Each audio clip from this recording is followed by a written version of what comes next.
Hello guys, welcome to another video. दोस्तों, आज मैं एक और स्टोरी को ट्रांसलेट करने जा रहा हूं और हमेशा की तरह मैं इसे हिंदी में ट्रांसलेट करूंगा।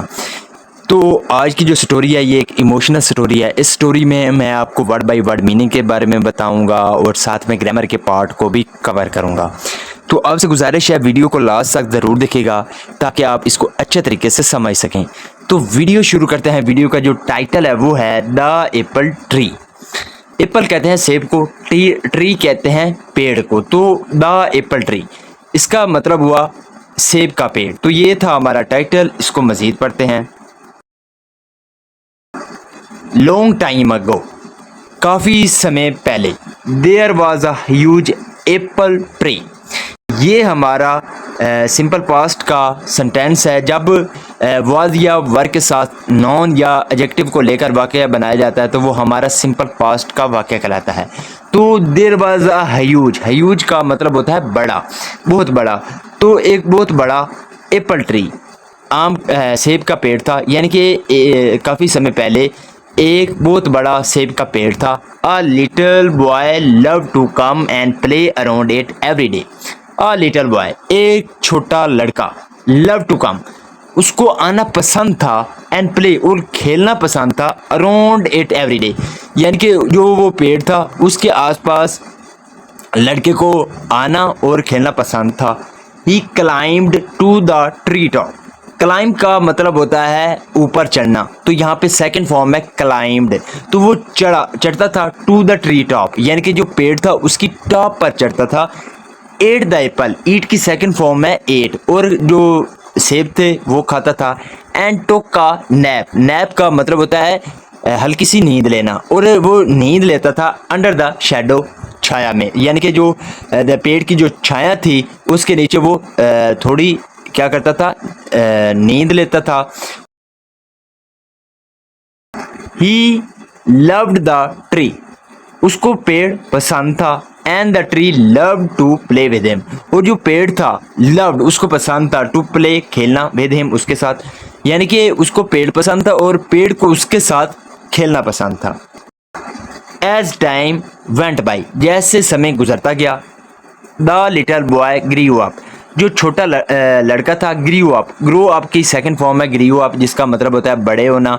तो जो छोटा लड़का था वो बड़ा हो गया। And he no longer played around the tree every day, और वो अब जो पेड़ था उसके आसपास मजीद नहीं खेलता था। वन डे, एक दिन, the boy came back to the tree and he looked sad. The boy, जो लड़का था, केम बैक, वो वापस आया। कम बैक की सेकंड फॉर्म है केम बैक, तो वो वापस आया टू द ट्री, पेड़ के पास। एंड ही लुक सैड, और वो दुखी लगता था।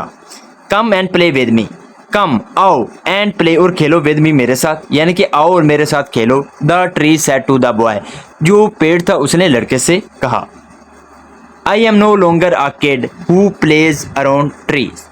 आई am no longer a kid, यानी कि मैं अब बच्चा नहीं रहा। हु प्लेज, जो खेलता है, अराउंड ट्रीज, पेड़ों के पास। यहाँ पे जो हु है ये एक रिलेटिव प्रोनाउन है जो कि एडजेक्टिव का काम कर रहा है। The boy replied and continue, जो लड़का था उसने क्या किया, जवाब दिया। एंड कंटिन्यूड, और उसने जारी रखा। आई वॉन्ट ट्वाइस, टॉय कहते हैं खिलौने, खिलौने को, यहाँ पे है ट्वाइस, तो खिलौने। आई वॉन्ट ट्वाइस, मुझे खिलौने चाहिए। I need money two by them, I need, मुझे ज़रूरत है, मनी, पैसों की, टू बाई, खरीदने के लिए, देम, उनको। यहाँ पे जो देम है ये ट्वाइस के लिए इसका प्रयोग किया गया है। तो I need money two by them, मुझे उनको खरीदने के लिए, यानी कि उन खिलौनों को खरीदने के लिए मुझे पैसे की ज़रूरत है। आई डोंट हैव मनी, मेरे पास पैसे नहीं हैं। सेड द ट्री, पेड़ ने कहा। बट, लेकिन, you can sell all my apples and make money, लेकिन यू कैन सेल, तुम बेच सकते हो क्या, ऑल माई एप्पल, यानी कि जो सारे मेरे सेब हैं वो तुम बेच सकते हो, एंड मेक मनी, और पैसे कमा सकते हो। The boy was very excited, जो लड़का था वो बहुत ही एक्साइटेड था, यानी कि वो बहुत ही जोशो खरोश था। फीलिंग हैप्पी, खुशी महसूस करते हुए। He grabbed all the apple, grabbed का मतलब होता है यानी कि उनको ले लेना, यानी कि जो सेब थे उनको उसने क्या किया, ग्रैब्ड कर लिया, उसको ले लिया फ्रॉम द ट्री, पेड़ से। एंड लेफ्ट, और चला गया। When the boy did not come back, जब लड़का वापस नहीं आया, the tree became sad, तो जो पेड़ था वो क्या हो जाता था, सैड हो जाता था। यानी कि जब लड़का वापस नहीं आता था तो जो पेड़ था वो उदास हो जाता था। आफ्टर अ लॉन्ग टाइम, या आफ्टर का सेंस होता है के बाद, तो आफ्टर अ लॉन्ग टाइम यानी कि काफ़ी समय बाद। द बॉय रिटर्न, जो लड़का था वो वापस लौटा। रिटर्न का मतलब होता है वापस लौटना, तो यहाँ पे सेकंड फॉर्म है रिटर्न। तो जो लड़का था वो वापस लौटा। The tree was excited and asked the boy to play. The tree, जो पेड़ था, वॉज एक्साइटेड, वो बहुत ही एक्साइटेड था। एंड आस्क्ड द बॉय, और उसने लड़के से कहा क्या करने के लिए, टू प्ले, खेलने के लिए। द बॉय रेफ्यूज सेइंग, तो जो लड़का था उसने क्या किया, रेफ्यूज, इनकार कर दिया। सेइंग, ये कहते हुए, I don't have time to play, I don't have time, मेरे पास समय नहीं है टू प्ले, खेलने के लिए। I have to make a home for my family. I have to make, यहाँ पे हैव टू का प्रयोग किया गया है। हैव टू का प्रयोग हम तब करते हैं जब हम मजबूरी को शो करते हैं। तो आई हैव टू मेक, मुझे बनाना है क्या, अ होम, एक घर, फॉर माई फैमिली, अपने परिवार के लिए। तो मुझे अपने परिवार के लिए एक घर बनाना है। कैन यू हेल्प मी, क्या मेरी मदद कर सकते हैं। ऑफ कोर्स, हाँ ज़रूर। You can chop off my branches to build your house. Chop off का मतलब होता है काटना, तो यू कैन चॉप ऑफ, तुम काट सकते हो, माई ब्रांचेस, मेरी शाखों को, टू बिल्ड, बनाने के लिए, योर हाउस, अपना घर। यानी कि तुम अपना घर बनाने के लिए मेरी शाखों को काट सकते हो। द ट्री रिप्लाइड, जो पेड़ था उसने जवाब दिया। सो इसलिए the boy cut all the branches of the tree and left happily. जो लड़का था उसने क्या किया, काट दिया, all the branches of the tree, यानी कि जो पेड़ था उसकी जो सारी शाखें थी उसको काट दिया। एंड लेफ्ट हैप्पीली, और वो खुशी से चला गया। लीव की सेकंड फॉर्म है left. When the boy did not come back, when, जब लड़का, the boy यानी कि जब जो लड़का था, did not come back, वो वापस नहीं आया। The tree was sad once again, तो जो पेड़ था वो एक बार फिर क्या हो गया, सैड हो गया, यानी कि उदास हो गया। वन हॉट समर डे, यानी कि एक गर्म दिन। द बॉय रिटर्न, जो लड़का था वो वापस लौटा। The tree was delighted and asked the boy to play, जो पेड़ था उसने क्या था, वॉज डिलाइटेड। डिलाइट का मतलब होता है खुश होना, तो जो पेड़ था वो बहुत खुश था। एंड आस्क्ड द बॉय, और उसने लड़के से कहा टू प्ले, खेलने के लिए। बट द बॉय रिप्लाइड, लेकिन जो लड़का था उसने जवाब दिया, I am sad and getting old. I am sad, मैं दुखी हूँ, एंड गेटिंग, और हो रहा हूँ, ओल्ड, बूढ़ा, तो यानी कि मैं दुखी हूँ और बूढ़ा हो रहा हूँ। I want to go sailing to relax my self. Sailing का मतलब होता है कि बोट में समंदर पर कहीं जाना, उसे सेलिंग बोलते हैं। तो आई वॉन्ट टू गो, मैं जाना चाहता हूँ, सेलिंग, यानी कि वहाँ में मैं बोट करना चाहता हूँ।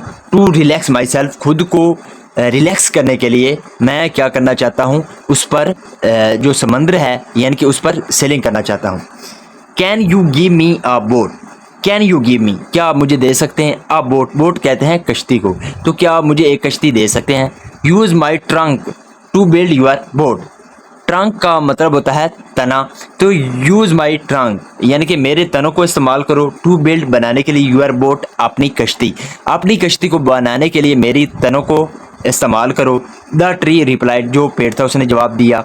सो इसलिए the boy cut the tree trunk to make a boat, तो जो लड़का था उसने क्या किया, काट दिया द ट्री ट्रंक, यानी कि जो पेड़ का तना था उसको काट दिया, टू मेक अ बोट, एक कश्ती बनाने के लिए। ही वेंट सेलिंग, वो सेलिंग करने गया। And did not show up for a long time, और वो शो अप का मतलब होता है दिखाई देना, और वो काफ़ी समय दिखाई नहीं दिया। After many years when the boy return, after many year यानी कि कई सालों बाद, व्हेन द बॉय रिटर्न, जब लड़का वापस लौटा। द ट्री सेट विद टेयर, तो जो पेड़ था उसने कहा, विद टेयर्स यानी कि आंसुओं के साथ कहा, माई डियर बॉय, मेरे प्यारे लड़के, आई don't have anything for you anymore. I don't have anything, मेरे पास कुछ भी नहीं है, फॉर यू एनीमोर, तुम्हें देने के लिए, यानी कि तुम्हें मज़ीद देने के लिए मेरे पास कुछ नहीं है।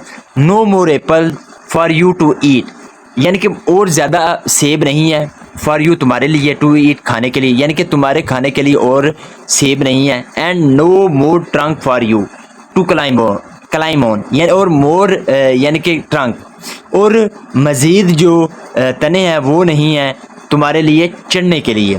The only thing left is my dying roots. The only thing left यानी कि सिर्फ एक ही चीज़ बची है, इज़ माई डाइंग रूट्स, वो मेरी मरती हुई क्या है, रूट कहते हैं जड़ को, तो यहाँ पे रूट्स है जड़ें, तो सिर्फ जो मेरे पास बची है वो मेरी मरी हुई क्या है, जड़ें हैं। I am too old to climb a trunk and I don't have teeth to bite. I am too old to climb a tree, यानी कि मैं इतना बूढ़ा हो गया हूँ कि मैं तने पर नहीं चढ़ सकता। And I don't have teeth, और मेरे दांत नहीं हैं टू बाइट, काटने के लिए।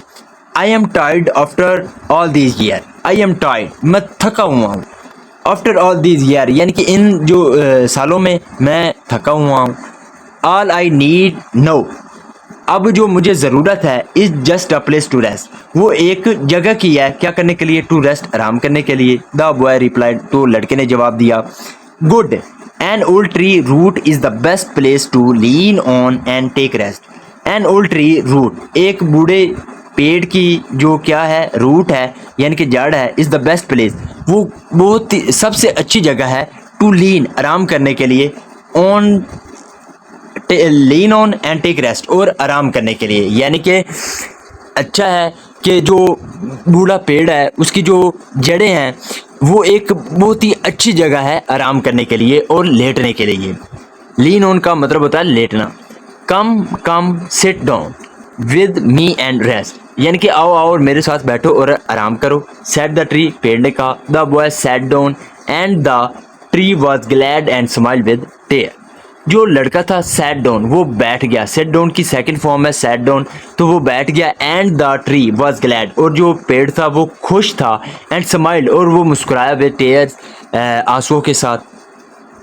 इसका मोरल क्या है? इसका मोरल है वाइजली सेड, अक्लमंदी से कहा गया है, those who love you will always be there. Those यानी कि वो लोग, हु लव यू, जो तुम्हें प्यार करते हैं, वेल ऑलवेज बी देयर, वो हमेशा वहाँ होंगे। एंड गिव एवरीथिंग, और वो हर यानी कि सभी कुछ देंगे। They can to make you happy, तुम्हें खुश करने के लिए। यानी कि वो लोग जिन्हें आप क्या करते हैं, पसंद करते हैं, वो वहाँ होंगे और तुम्हें सब कुछ देंगे तुम्हें खुश करने के लिए।